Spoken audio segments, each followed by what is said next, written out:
foto saudara HH dan ZA ada pada saat sidang dan beberapa kegiatan-kegiatan ormas terlarang itu setiap ada kegiatan.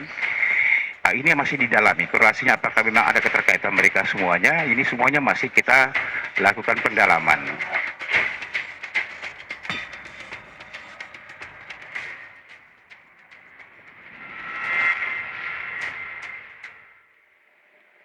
Saya ingin langsung ke KSP, ada tenaga ahli KSP Pak Rumadi yang bergabung di lewat virtual, lewat Zoom. Pak Rumadi, tadi Anda mendengarkan perbincangan hangat di segmen sebelumnya. Apa tanggapan Anda Pak Rumadi soal mempertanyakan apa kira-kira motif besarnya, kenapa ini diungkap ke publik? Kemudian tadi Bang Munarman berkali-kali mengatakan ini ada narasi tertentu yang sengaja diciptakan, rekayasa dan sebagainya. Bagaimana pemerintah melihat ini? Kalau soal dugaan-dugaan, orang berimajinasi, orang menghubungkan satu fakta dengan fakta yang lain, itu silakan saja lah. Itu hal yang biasa di dalam proses seperti ini. Tetapi yang ingin kami pastikan adalah semua ini berada dalam kerangka hukum yang jelas, transparan. Kemudian kalau ada persoalan-persoalan yang perlu dikritisi, saya kira masyarakat juga bisa mengkritisi proses ini semua. Jadi secara umum apa yang dilakukan oleh aparat keamanan, saya kira mencoba untuk setransparan mungkin dari apapun yang ditemukan di lapangan, kemudian disampaikan. Kalau misalnya ada analisis-analisis seperti yang dilakukan oleh Bung Munarman tadi, yang seolah-olah ini adalah rekayasa segala macam, itu hanya Bung Munarman lah. Saya hanya ingin memastikan bahwa semua proses yang dilakukan oleh aparat kepolisian harus dilakukan secara transparan, dan kalau toh misalnya ada proses-proses yang menurut kawan-kawan ada kesalahan, ada kejanggalan, saya kira semuanya bisa dikritik. Tapi juga memang melihat wajar ketika dipertanyakan kejanggalan-kejanggalan yang muncul itu kemudian memicu spekulasi yang bahkan spekulasi liar di mana-mana, itu sesuatu yang memang seharusnya sudah diantisipasi atau malah justru diharapkan terjadi? Seharusnya spekulasi-spekulasi itu tidak perlu terjadi ya kalau kita bekerja mengikuti fakta-fakta yang didapatkan.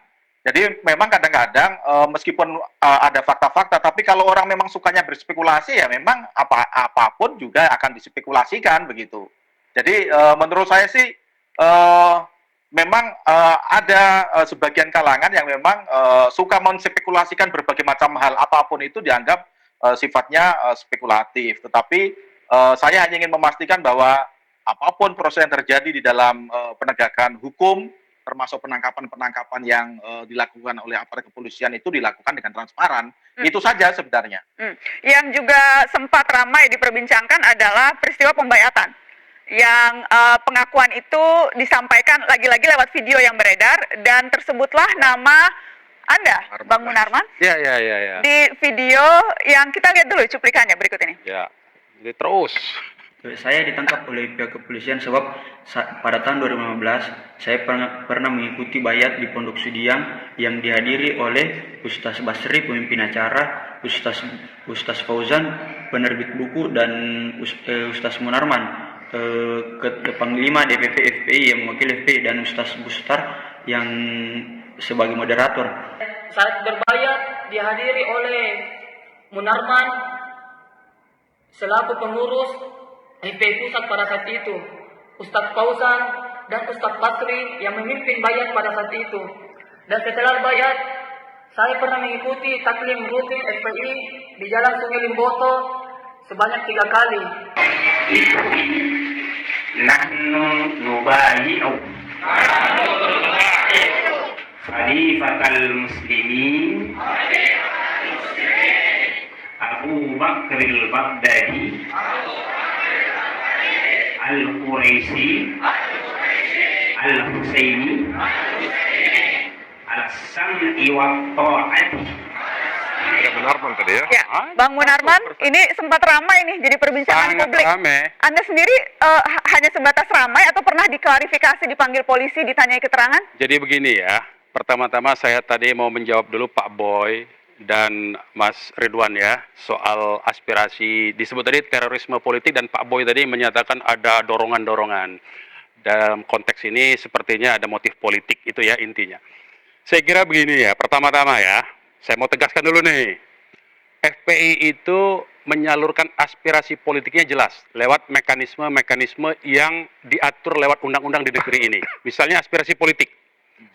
Kalau seandainya FPI itu gemar melakukan tindakan terorisme politik, maka 212 tahun 2016 tidak akan terjadi. Di situ Pak Boy hadir, di panggung 212 itu Pak Boy hadir, Pak Idam Aziz hadir, Presiden hadir, Wakil Presiden hadir. Itu aspirasi politik FPI. Fair, terbuka, disaksikan banyak orang. Untuk apa melakukan terorisme politik? Artinya FPI tidak menggunakan cara teror untuk menyalurkan aspirasi politiknya. Itu satu, clear secara organisasi, ya. Karena sudah kita buktikan berkali-kali. Itu satu. Nah, yang kedua soal ini. Soal ini Sebentar, boleh ditanggapi dulu? Ntar dulu dong. Boleh ditanggapi supaya nyambung. Nanti sekalian Supaya aja. nyambung. Sekalian aja. Sedikit dulu, Wah. supaya nyambung. Bagaimana? Tadi kan tidak menyampaikan bahwa FPI yang melakukan terorisme politik, tetapi orang-orang yang ditangkap di Condet itu yang melakukan terorisme Clear ya. politik. Jadi Artinya, bukan FPI-nya, Bang. clear ya, orang-orangnya ya. FPI-nya kan nggak ada. Artinya orang-orang yang itu orang-orang itu sudah diberhentikan. Ya itu versi Ya. Anda kan. Bukan Boleh-boleh aja. bukan versi karena ada buktinya. Ya, surat tadi. Ada surat pemecatan. Ya. Faktual kita. Oke. Ya. Artinya clear itu bukan bagian dari FPI ketika dia melakukan tindakan-tindakan seperti itu. Nah, sekarang soal Makassar. Berkali-kali saya sudah sampaikan. Sebetulnya waktu di Makassar itu kalau mau jujur secara intelijen saya pikir pasti ada lah intel di situ. Pasti dia mendengar apa ucapan saya. Saya mau katakan, di Makassar itu ada 2 peristiwa. Saya diundang oleh pengurus FPI Makassar dalam acara seminar di Kota Makassar, di Sekretariat FPI. Bukan yang acara yang tadi. Di situ tidak ada baiat. Ketika saya hadir di situ, karena materi saya menarik, menceritakan tentang geostrategi, geopolitik global, bagaimana Amerika dengan dokumen RAND Corporation melakukan counter-terrorism berdasarkan 2 dokumen, yaitu A Threat Persistent dan kemudian In Their Own Word, ya, yang kira-kira ancaman yang terus-menerus, dan dokumen yang kedua itu kita gunakan kata-kata mereka untuk melawan mereka. Ini materi yang Anda sampaikan. Itu yang materi yang saya sampaikan. Oke. Salah satunya di situ, counter terrorism itu salah satu dengan cara buat website palsu yang seolah-olah website ini mewakili kelompok-kelompok garis keras supaya bisa menarik anak-anak muda ini, tapi kemudian kita hancurkan, dan bila perlu ini website untuk menghantam lawan kelompok yang lain, mengkafir-kafirkan kelompok lain. Saya ingatkan di Makassar, di FPI Makassar, hati-hati jangan terjebak dengan website-website garis keras karena ini buatan intelijen. Saya baca dokumen, bukan ngarang-ngarang.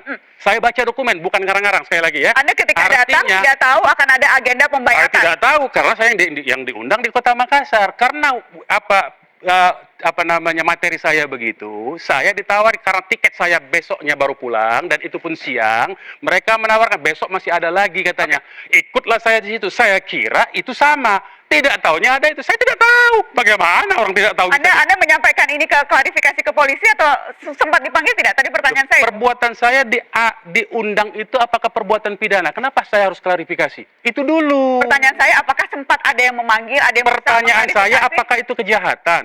Saya bertanya, Anda Pertanyaan saya tanya. Makanya, apakah itu kejahatan? Bang Munarman. Menceritakan dalam seminar tentang strategi counter terorisme jangan sampai orang terjebak. Itu apakah kejahatan? Bang Munarman, saya bukan polisi. Makanya saya mengundang jawab. Anda, bertanya pengalaman Anda. Makanya- Apakah Anda pernah dipanggil? Pertanyaan saya itu. Makanya saya jawab. Apakah pernah. itu kejahatan? Pernah atau Karena tidak? itu bukan Anda kejahatan. tidak mau menjawab Bukan pernah. karena itu bukan Anda kejahatan. menjawab Berarti tidak ada pertanyaan kewenangan. simpel pernah apa tidak? Oh, tidak ada. Berarti memang belum pernah dipanggil. Berarti Anda minta saya dipanggil. Saya bertanya pernah atau tidak? Ya berarti kan Anda minta saya dipanggil kan? Perlu Belum, kan? dipanggil tidak? Perlu dipanggil tidak untuk mengklarifikasi? Atau Bagaimana? itu peristiwa pidana Apakah perlu yang dipanggil? dipanggil oleh polisi. Perlu dipanggil untuk mengklarifikasi Bukan tidak, Pak? peristiwa pidana. Apa? Jadi Ini? jangan menggiring. Ini menggiring. Saya ini. bertanya, saya bertanya. Menggiring itu namanya, bukan bertanya itu. Kalau saya bertanya, Itu pernah didatang atau Nana, tidak? Anda itu dalam Baik. teori hukum itu namanya pertanyaan jebakan. Anda tidak boleh melakukan pertanyaan jebakan. Itu berbahaya buat opini. pertanyaan jebakan. Pertanyaan Pertanyaan saya simpel jebakan sekali. itu. Anda pernah dipanggil atau tidak? Ya itu pertanyaan jebakan. Perlu dipanggil atau tidak?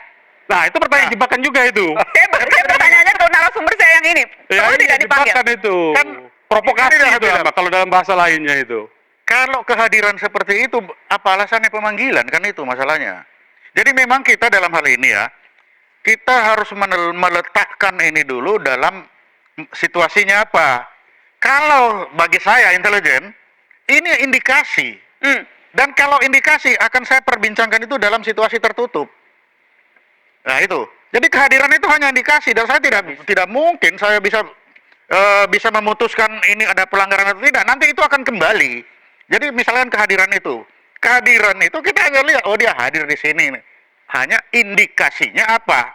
Indikasi dan itu. Apa indikasinya? Nah, ada indikasi ya. Kalau kita berbicara indikasi bahwa FPI ada hubungan dengan ISIS atau dengan apa? Itu indikasi.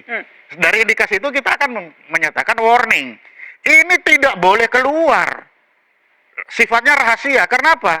Bisa benar, bisa tidak benar. Oke. Kalau tidak benar bisa salah kembali ke kita. Kalau benar syukur. Nah, ini akibatnya. Kalau semua berita intelijen ini keluar, terjadilah kekacauan seperti ini. Bagaimana Bang Ridwan? Anda mau Ya, mengatakan sesuatu? kalau saya mau membela Bang Munarman sebenarnya. Kenapa saya bela Mas Munarman? Karena ini sudah viral di medsos loh Mbak Nana. Di medsos itu gila banget. Akun anonim itu bisa menggunakan berbagai macam wajah. Dan coba search aja di Twitter. Munarman, ISIS, Munarman, FPI, keluar ya? ISIS. Keluar semua tuh. Narasinya bahwa Munarman adalah anggota ISIS ikut baiat. Nah, untuk membersihkan nama baik Bang Munarman, Polri jangan diam aja dong. Lagi-lagi saya menggugat kenapa Polri nggak hadir. Polri mestinya melakukan klarifikasi. Yang dilakukan Bang Munarman itu melanggar hukum atau tidak. Kalau tidak, sampaikan ke publik. Sehingga kemudian Bang Munarman jangan jadi sasaran bully di medsos. Jadi menurut Anda justru klarifikasi itu malah justru akan menguntungkan posisi Bang Jelas. Munarman. Polri harus menjaga nama baik semua warga negara dong. Kalau kemudian kita lihat di media sosial, sekarang cek aja nama Munarman, FPI, ISIS. Klarifikasi malah justru akan menguntungkan Bang Munarman. Anda sependapat Bang Munarman klarifikasi malah justru akan menguntungkan posisi Anda yang sudah. Saya kira Mas Ridwan ini sangat luar biasa pinter ya, cerdas dalam soal ini saya kira ya. Dia membela saya, tetapi menganjurkan saya itu berurusan dengan urusan hukum yang tidak perlu sebetulnya. Enggak, karena begini, harus Kita dijelaskan. tahu lah. Enggak, Mas Munarman. Harus dijelaskan bahwa tindakan Mas Munarman itu melanggar hukum atau tidak. Yang berkewenangan itu siapa? Bukan kita kan? Bisa dong. Bukan kita dong. Itu peristiwa kan 2015. Ya, saya setuju, Bang. Kemudian kan sudah dari situ kan tidak ada perbuatan-perbuatan pidana. Karena itu kan perbuatannya seminar. Begitu loh. Masa seminar dipanggil? Ini kita kembali ke zaman tapi kan itu sebenarnya juga melihat misalnya kebutuhan. Bang Nasir, kita potong ya. Maaf saya harus potong tadi kita harus break. Tapi saya janji setelah pariwara pertama yang akan saya akan mintain tanggapan Bang Nasir Jamil. Boleh diminum dulu kopinya, Bang. Tetap di Mata Najwa, kami kembali sesaat lagi.